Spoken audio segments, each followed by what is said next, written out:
मित्रांनो, एकदा हा फोटो बघा. यामध्ये तुम्हाला कोणता आकडा दिसतोय? सर्वांना दिसतोय 12. पण एकदा हा फोटो बघा आणि परत हा फोटो बघा. यामध्ये तुम्हाला कोणकोणते आकडे दिसत आहेत ते कॉमेंटमध्ये सांगा, कारण प्रत्येकाला हे आकडे दिसणार नाहीत. जर तुम्हालाही हे आकडे दिसत नसतील तर तुम्हालाही कलर ब्लाइंडनेस असू शकतो. आणि कलर ब्लाइंडनेस हा भारतामध्ये खूप कॉमन आहे. जवळपास 8 ते 10% लोकांना कलर ब्लाइंडनेस असतो. स्त्रियांमध्ये हा फार कमी आहे, पण पुरुषांमध्ये खूप जास्त प्रमाणात आहे.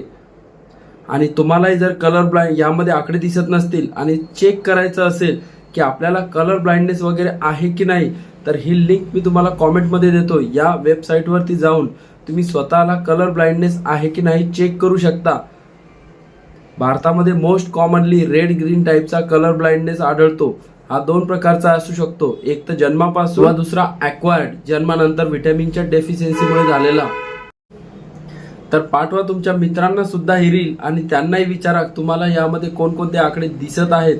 जर त्यांनाही दिसत नसतील तर समजा त्यांनाही कलर ब्लाइंडनेस आहे. आणि तुम्हाला जर कलर ब्लाइंडनेस असेल तर यावरती वेगवेगळे चष्मे, गॉगल्स ऑनलाईन उपलब्ध आहेत. ते वापरून तुम्ही वेगवेगळे कलर्स ओळखू शकता. आणि अजूनही तुम्ही आपल्या पेजला जर फॉलो केलं नसेल तर फॉलो नक्की करा, कारण असेच इन्फॉर्मेटिव्ह व्हिडिओज मी फक्त तुमच्यासाठी घेऊन येणार आहे.